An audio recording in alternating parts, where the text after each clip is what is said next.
ನಮ್ಮ ಹುಚ್ಚ ಬಾಸ್ ಅವರು ಗಾಡಿ ತೊಳೆಯಕ್ ಬಂದಾರೆ. ಗಾಡಿ ತೊಳೆ ಅಂದ್ರೆ ಏನೋ ಮಾಡ್ತವ್ರೆ. ಕಳ್ಳಮ್ಮ ಗ್ಲಾಸಲ್ಲಿ ಆಡ್ತಿದ್ದ ಕೈ ಕಿತ್ಕೊಂಡು ಹೋಗಿತ್ತು. Congratulation brother. ಹೇಳಿ ಮುಸುಡಿಗೆ ಇವಾಗ 2 ಗಾಡಿ ತಗೊಂಡೋಗ್ತೀವಿ ತೊಳೆಯಕ್ಕೆ. ಬಿಡ್ತೀನಿ ಮಗ, ಯಾಕೋ ರಕ್ತ ಬಿಟ್ಟು ಇಲ್ಲಿ ಹಂಗಲ್ಲ ಕಣ ಅಂತ ಮರದಿ ಮುಖಾರ ಕೊಡ್ಬಿಟ್ಟಾನೆ. ಒಂದ್ ಗಾಡಿ ಸೆಂಟರ್ ಸ್ಟ್ಯಾಂಡ್ ಆಗಿ ಬರ್ತಿಲ್ಲ, ಸೈಡ್ ಸ್ಟ್ಯಾಂಡ್ ಆಗಿ ನಿಲ್ತಾನೆ. ಹೊಟ್ಟೆ ಎಷ್ಟು ಉರ್ಸ್ತಾವ್ರೋ ಆ ಭಗವತ್ನ ನೋಡಿ. ಶಾಂಪು ಬೇರೆ ತಂದಾನೆ. ಎಷ್ಟು ವರ್ಷದಿಂದ ಈ ಕೆಲ್ಸಕ್ಕೆ ಸೇರ್ಕೊಂಡ್ಯಾ ಗಾಡಿ ತೊಳೋ ಕೆಲಸ? ಏನು ಹೇಳಲ್ಲ, ಯಾಕೆ ಹೇಳ್ಬೇಕು?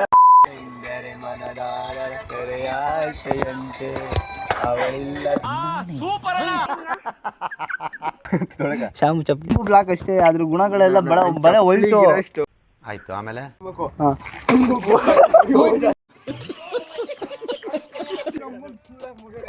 ನಗಕ್ಕಾಗ್ದೆ, ಅಳಕ್ಕಾಗ್ದೆ, ಬಾಳಕ್ಕಾಗ್ದೆ, ಸಾಯಕ್ಕಾಗ್ದೆ, ನನ್ ಬಾಳ್ಗಷ್ಟು ಬೆಂಕಿ ಹಾಕಿ ಚಪ್ಪಲಿ ಗೇರ್ ಹಾಕೋ.